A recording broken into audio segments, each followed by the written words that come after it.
Max will tell you you also need to include your pets in your trust and have and he has a video on YouTube that he explains the importance of pet trusts. So you need to make sure who's going to take care of the pets. We had one recently where the notary drove to San Francisco, was in the parking lot when the person passed away. We never were able to get that person to sign. So they had spent months working with their estate planning attorney. They knew this was coming, but they didn't really know how quickly. And it's a tragedy at that point. And because then they have to go through probate and all the complications. And it's sad because they did the work, but it just didn't get across the finish line. Welcome to the Digital Legacy Podcast, where we talk about death and dying in the digital age. If you ever asked, how do I protect myself and those I love if something unexpected happened to me? You're in the right place. I'm your host, Niki Weiss, and together we'll explore how to protect yourself in a world where both your physical and digital legacy leave a lasting impact. And welcome back to another episode of the Digital Legacy Podcast, where we talk about death and dying in digital age. My guest today, I'm super excited, is Stephanie Rosso. And Stephanie, you are one of the co-founders, co-owners of the Best Notary, which is located in California, but you are also, for people are here, a fiduciary, or working towards becoming a fiduciary. So welcome to the show, and please share with the audience what got you here today. Thank you, Nikki. It's wonderful to be here. I think I got here because I enjoy having difficult conversations. I am a psychologist and have worked with families for over 20 years. To be able to talk about trauma, to be able to talk about grief, and to be able to have the difficult conversations that we need to have. And we need to have those in order to prepare our estate plans. We need to be able to have them before people pass away, after people pass away. So I'm excited to talk with you because you're doing such amazing work, and I think we have a lot of synergies, and so I think we can have a really great conversation. I wear many hats. I think you do as well, and we need to destigmatize talking about death and dying, and talk to our families and friends about it, because most people avoid it. Now, where you and I sit, we are really in that pre-planning phase. Or I mean, ideally, right? We really are advocates for having these difficult, what I say, the dare to have conversations. And we're looking to have them way earlier on than, that deathbed estate planning. Like, don't wait. Not the time to do it. Not the way to do it. Have you had experiences where you're actually coming into a hospital situation and scrambling to get signatures done before someone is incapacitated or gone? We absolutely have. So we work with estate planning attorneys to help them outsource their document execution. So we do the notarization, providing of witnesses, all the administrative stuff, so they don't have to get the paper cuts, right? They can focus on their business. Most of the time it is families who are planning ahead, but sometimes, often, we get this call and they say, this needs to get signed now. And we have had a number of occasions. We had one recently where the notary drove to San Francisco, was in the parking lot when the person passed away. That's not uncommon. Yeah, it's not. We also have had other situations where the person basically was in a coma. We had the wife sign, but the person was alive, but then they kind of fell asleep and didn't wake up again for a number of days. And so we never were able to get that person to sign. So they had spent months working with their estate planning attorney. They knew this was coming, but they didn't really know how quickly. And it's a tragedy at that point. And because then they have to go through probate and all the complications. And it's sad because they did the work, but it just didn't get across the finish line. And just for and I'm going to jump in because for our listeners, from an educational standpoint, what people don't understand is there's a step-by-step process, right? So you're going to think about, thinking about doing a will. step one. And then you're deciding on who's going to be in the will, who's going to be the executor, who's going to actually manage it when the time comes, step two. But then you're going to draft it, right? So that's the point where you're saying like, okay, you're going to have an estate attorney, an elder care attorney, they're going to draft the documents. But then that's the step, which is where the best notary comes in, which is you need to execute these documents. They don't mean anything if they're not processed. So from an educational standpoint, what does it mean to have, why is it so important to have a notary or required to have a notary? And what does it actually mean to have a notary involved? So you not only need to have a notary, but in most states you need to have two witnesses on top of the notary who they witness that they saw those documents get signed by the signer, two people signing, and then the notary notarizes those witnesses. So we have many times where we're sending three people out to an appointment. So if you draft it and it's not signed, it's not legal, it's not official, it doesn't work. So you do need to go through those steps. In addition to that, once you get them signed, you actually need to fund your trust. If we're talking about a trust. Right. So if you have a trust, that means that you have a house, right? Let's say you have a house that the deed needs to actually be transferred into the trust. It's one of the estate. Oh, it's more paperwork. It's more right. So and then if you have a trust, you need to transfer all of your bank accounts into the trust. You have to transfer all of your assets into the trust. Otherwise, you did all of that. Even if you got it notarized, you did all of that, and you're still going to have to go through probate, at least here in California. So wills generally need to be witnessed by multiple people, and this all depends on the state. But many of the other documents in an estate plan, which can be anywhere from 10, we've seen up to 24 documents. 24 documents. I'm blown away. Yeah. I mean, and it's interesting because some people are like, oh, I have a will. I'm like, but so what are some of those other documents? 24 of them? 24. 24. Yes. So that's when things are a little more complicated, right? So when there's special needs trusts, because you have a child who has special needs and they need their assets protected in a particular kind of way, you need a power of attorney, right? Who has the authorization to make decisions on your behalf before or after you pass away, right? Sometimes you need someone to pay your bills before you pass away because you're incapacitated. So a power of attorney everyone needs a power of attorney. Even if you don't have a trust, because many people say, well, I don't have kids, I don't have assets, I don't need a full trust. Fine. But you do need a power of attorney because if you suddenly get ill, who is making your healthcare decisions, right? So true power of attorneys, right? Right. So there's the medical proxy power of attorney, and then there's the financial power of attorney, and I think people are either they're not familiar with the terminology of it, and that there's two separate things, and the cat's there. The cat is more than welcome. So Max will tell you also need to include your pets in your trust and have, he has a video on YouTube that he explains the importance of pet trusts. So you need to make sure who's going to take care of the pets, right? And so who is going to take care of you if you become incapacitated?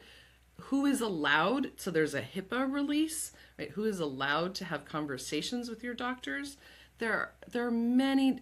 Who is going to take care of your children, right? So there are this. I think separate documents. People I talk to every day, I'm talking to young families who have wealth managers. Like, these aren't people without means. And they just, I don't have anything. I'm like, what do you mean you have nothing? Like, what? You have a house, you have kids, you have a house, you have nothing. You probably have life insurance, you have these things, and what happens to them? And so if you pass away without these things and you have to go through probate, at least here in California, it can take 2 years, a lot of stress. The state takes a portion of things. The state makes decisions about who gets what. Is that what you want your family to be going through as they're grieving? So It here's the is not the psychology for me. time to be going through this. It's really, it's painful. And so we avoid it, and understandably. Who wants to talk about death, taxes? Like, those are the last things we want to All talk right, I'm about. weird. I do like talking about that stuff. I do. Understood. I just, you know Understood. why? Because it's like I don't want to put my head in the sand about it. Right. I want to have the conversations. So I can live, it's like I can live more fully. So, as a psychologist, which is fascinating that you aren't just in the notary business and now moving into fiduciary, which we'll talk about in a minute.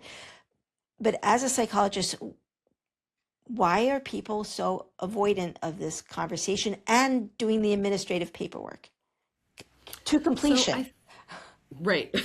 To We com- have many people who've paid 5, 6 grand to their attorney, and then we are chasing them for months to get it signed. It becomes real. It becomes official, right? So it's becomes also legally cult. binding. If It without it, becomes legally binding. I mean, I need people to understand, like, you decided, you spent time, right? It's like building a house. You've built the house. You already paid for all the closing costs. Yeah. you just You just you never moved just in. signed. You just like lived in a tent on the lawn instead. You're like, it's a lovely house. I'll just sit here on the lawn. That's fine. Just sign it. And you got Right. the keys are right there. Just sign it. Because Right there. otherwise, your family's all that effort and time and thought is going to just go to the court system. It's just going to get thrown into the court system. Right. But culturally, for many people, if we talk about death, we're bringing it into existence and we're going to rush its process somehow. That if we talk about it, it makes it real, but it also makes it imminent, and that we are more likely to die very quickly and soon, which is not the case for in my belief. I understand that that's people's belief and taboo and tradition, and it makes other people uncomfortable. I remember when my grandfather passed away. My grandmother started, and she at the time was like 70. She 75. She started talking about, you're going to get this and you're going to get that, and I'm going to put stickers on things. Great. And she died at 96, right? But so she, for 20 years, she was like, every time you saw her, okay, so do you want this thing or do you want that thing? And it normalized it in a lot of ways, but it's still also sad.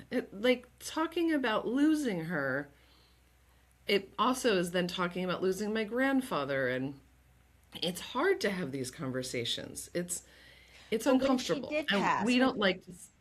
Mhm. sorry, I'm jumping in, but when she did finally pass, though, the fact that she was so okay with it, not that you didn't miss her, but you weren't dealing with the what ifs or We were very clear.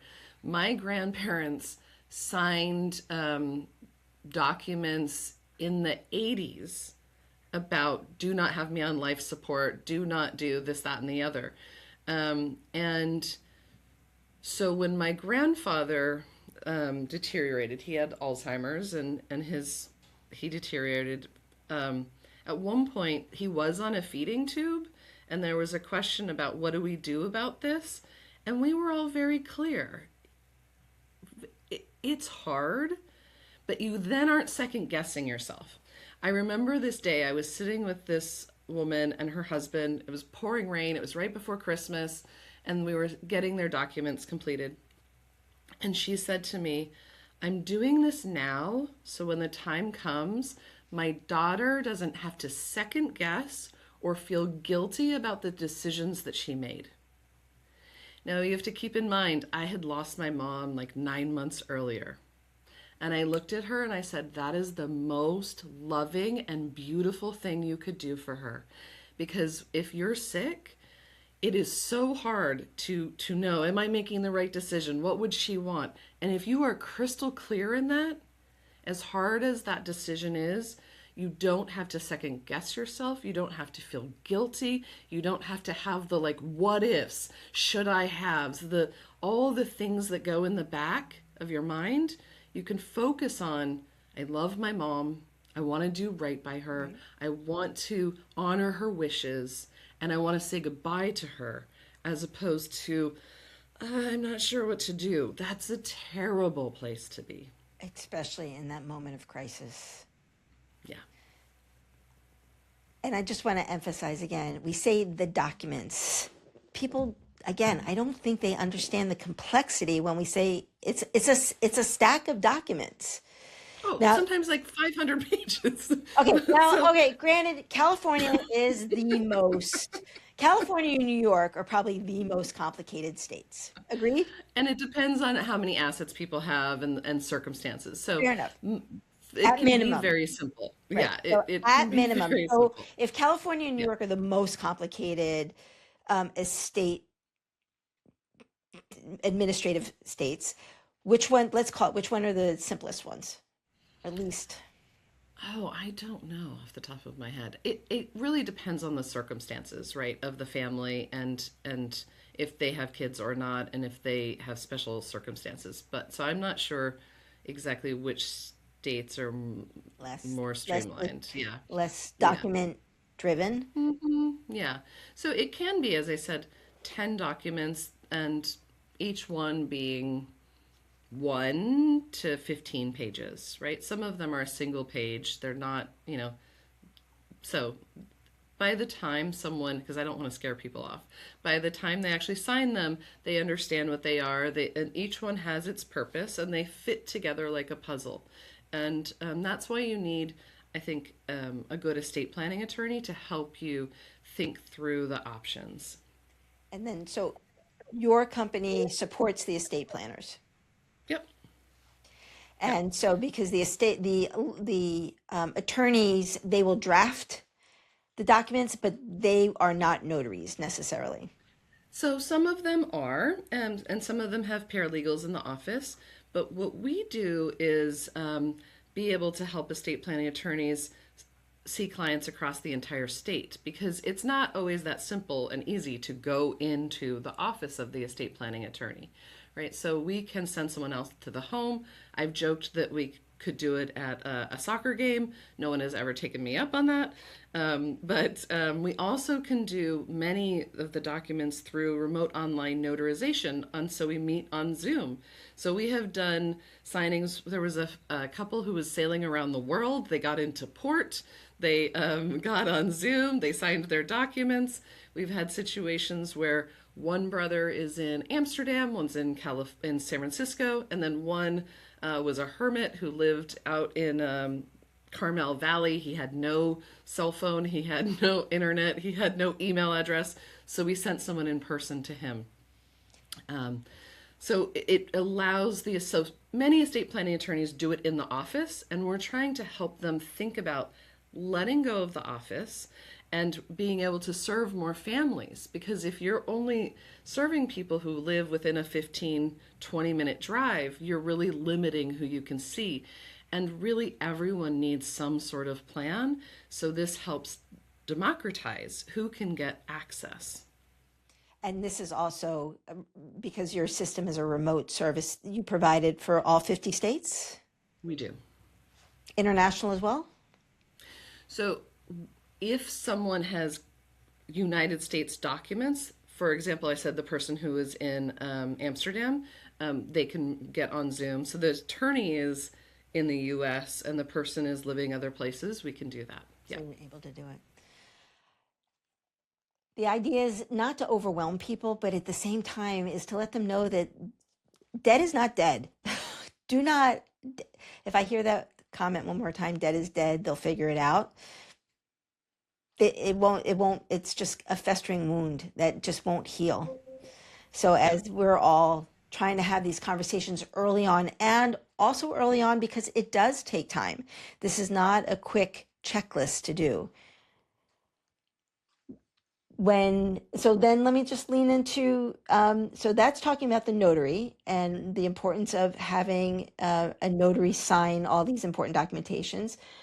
But now you're leaning into not an enhanced service called fiduciary. So what is that, and how can people, who would be your ideal client for that service? Yeah.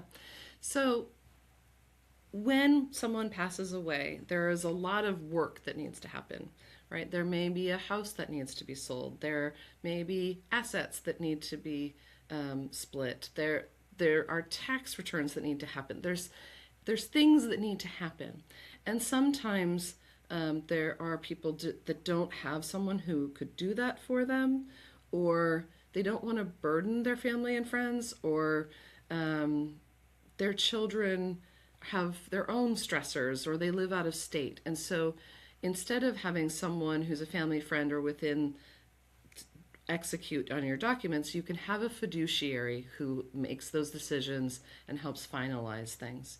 So a fiduciary can also be before someone passes away. So you name someone in your power of attorney who can make decisions for you.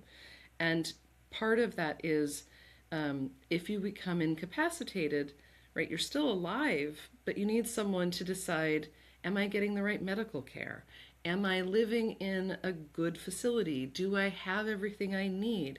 So it's really a trusted advisor that is outside of the family.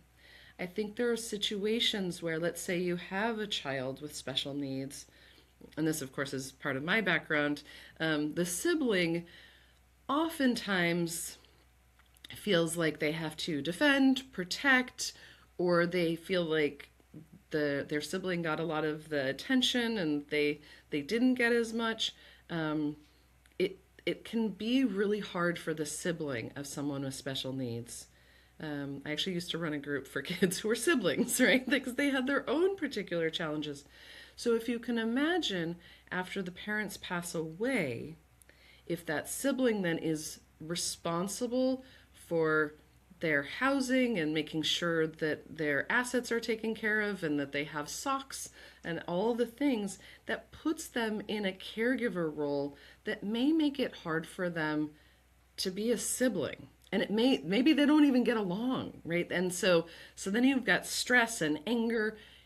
It can be very wise to have someone who is a neutral third party, who's outside, who is caring but is not kind of wrapped up in the family conflict and drama, to be able to play that role, right? Because I think it can be really helpful for families to be able to.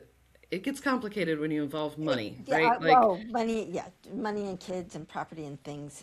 so The a love goes out fiduciary, the window, and everybody right? is, as you're speaking, you're talking about special needs, but I would think that the fiduciary services would also be very important for this, Absolutely.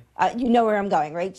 I know. The Sorry. elder orphans. I'm trying to like the Yeah. solo agers and elder orphans, right? So there's this new like solo agers. They have assets by choice. They have decided to live a very independent life, but now that they're getting to the point in their life, is like who's going to offboard, who's going to shut down. So same thing with the elder orphans, right? That they've maybe outlived their family unit. So is this also a use case for Absolutely. so please share. Absolutely. Right. So they do have a house, they do have assets. Who's going to take care of that? And if they don't name anyone, or they name someone who's not really able to, Trustworthy? then right, not trustworthy, right? If they name no one, then it will go to the court and the court will appoint someone. Do the nursing homes do they act as fiduciaries? That just popped in my head. So how would a facility, long-term care facility, nursing home, whatever, takes on somebody who's has no more family, and but they have full access to their financials? Like, how does that work? Well, I'm still a student. Okay. Um, so, Not to put you on the spot um, here, I'm just wondering if yeah, I'm a 70-year-old solo right, ager, been very successful in my life, and I'm also a planner, so I want to say, for the next 25 years, I want to make sure that my estate goes to, the I have a trust. I want to make sure that it is well managed. Um, and if I need to go into a facility, that they are only limited to a certain right. They wouldn't have access to all of your assets. If you have a trust, someone is named. a But who? fiduciary. So would it be a It fiduciary then could thing? it could be a fiduciary.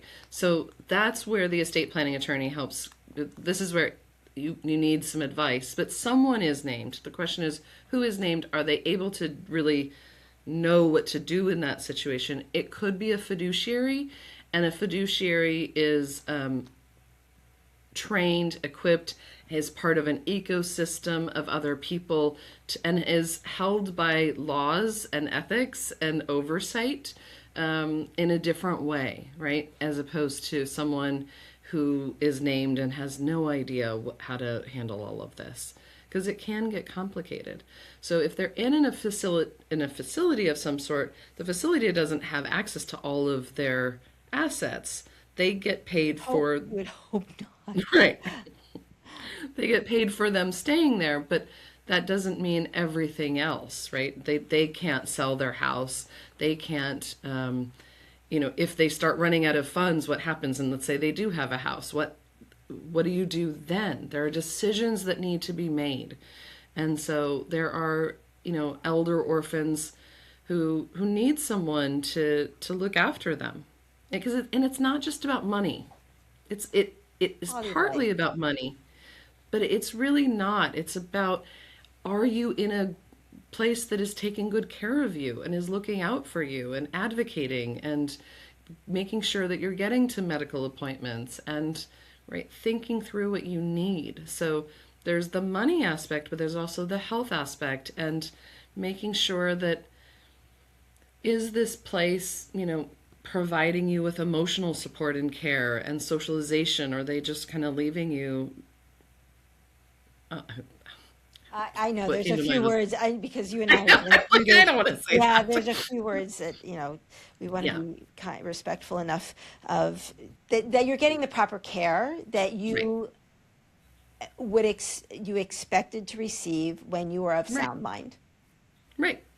So Because you're let's go really back vulnerable at that point. You're really, really beyond vulnerable. vulnerable. Yep. And Yeah, people do take it. So sorry, let me yes. go back to fiduciary 101. So I'm throwing the word out and I probably should have said, Stephanie, can you tell us what the mean fiduciary? Because for some people, just like thanatology, right? I talk about how I'm a digital thanatologist, and most people don't realize that a thanatology is someone who talks about death and dying.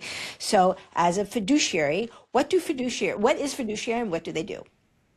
So, and I'll be clear, a professional fiduciary, because you can name someone. I could name you as my fiduciary, right? But that doesn't mean that you are a professional fiduciary. So that you have a background and training and licensure, and that you're getting paid for providing that service. So a professional fiduciary, and here in California we have a licensing and a certification and continuing ed. My understanding is that it's not as regulated in other states, so that's very interesting. It's a state by state kind of thing. But a professional fiduciary is someone who is going to help make financial, legal decisions on someone's behalf, right? And it could be before they pass away or after they pass away. That they are named in, well, sometimes they're not even named, they get assigned by the court, but right, because that can happen, that someone doesn't have someone, so they get assigned by the court, that they are the one who can legally make decisions on someone's behalf. But the word fiduciary, it's like your fiduciary duties. That the Mhm. definition, I don't want to botch it up, but it is that they're doing right by you. Absolutely. I want to get the Webster's version of what is a Okay, fiduciary. might have to I look it know, up. but it Right. basically is that you are doing like ethically, Your, like the word yeah, ethical is in the word fiduciary. What other word would your you throw in there? your first guiding principle is to do right by the person, right? So if you're selling their house, you want to make sure that you get the best price for it. So this means that I can't sell it to my best friend for a really good deal, right? My best friend may be looking for a house and she'd really like it, but I would not be doing right by the person, because my first order of business is to be ethical, which is to and be responsible to get to sell that house at a reasonable market rate and do what I can to make sure that they get the most out of their assets, right? So it's a protective role in certain ways, right? It's a role of making sure that and in some ways protective of them. Like, okay, you're kind of not at full capacity, and people are taking advantage of you, right? And they're selling you things, or you're spending lots of money on things. So it is looking out for the best interests of your client and making sure that that you or no one else is taking advantage of them. There's a terrible movie, I think, who it's called I Care Too Much. It's like the opposite. It's the what Of goes someone wrong is who took right. advantage What of. goes, yeah, That right. wasn't the Because nursing home you movie, was it? no, it's a different movie. This is a fictional movie of a Okay. woman who like becomes basically the fiduciary and takes all of the assets for herself and Oh, right but that takes. happens. That's not Oh, it also does. where Right. again, when we talk about choosing your designated, your no love and trust people, when we talk about the My Final Playbook, we're always talking about your no love and trust. These are people that know you, you trust them, and there's a sense of commitment to each other, because when money comes into play, some people get greedy and they don't do what's I right heard ethically. I have heard some crazy stories about there's a person here locally who volunteers to walk dogs for the elderly so that they will be put in the will. Oh, oh, is that like I'll walk your dog if you put me in the will, or is it that they just Kind start of, building yeah. a Mhm. relationship Right. thinking But but doing it in a way to manipulate? Yeah. you don't need to pay me anything now, but if you really care about me when you pass, you'll include me, and there was someone who like elders sometimes are very vulnerable. They're sometimes very lonely. My poor grandmother, sharp as a, she was so like she didn't start declining cognitively until she was like 93, 92. But at some point she was convinced that she was winning a car. She just needed to send them some cash. She knew everyone in town. She went to the bank and she told them, I'm getting this cash because I'm getting this car. And they said, Dottie, don't do it. She's like, no, but they were so nice, such nice gentlemen. They kept calling me and I chatted with them. And they said, don't do this. And she's like, it's my money. Oh, Right? So she could get a little feisty. And then she went to the post office, and because she knows everyone, right? She tells the post office person, I'm so excited, I'm getting, and they said, don't do this. Don't do this. And that was a couple $100, like, not the end of the yes. world in certain ways. But people can be really vulnerable as they get older and they're lonely, and people can take advantage of them. So a fiduciary is ethically, legally bound to look out for their best interests and to have a protective role in certain ways and make sure that they have what they need and that someone is not not taking advantage of them. And I think we're going to need more and more of that as we have this huge Aging aging population. population and we have people who don't have close family members. They're at a very vulnerable time. And so we want to take care of them and for them to have dignity at the end of their life, right? And have some quality of life. And so it's good to have someone who's looking out for them. And there are rules about how much you can charge and accounting that needs to happen. It is all very regulated and transparent. In the state of California right now. In the state of California, it's very transparent, and you have to keep separate accounts and be very clear of every dime that is spent, so that there's never any question. This is just an awesome conversation. I know with you and I can just keep going on because the stories are endless, but both of us are passionate about having people having these difficult conversations early, mainly because they take time, right?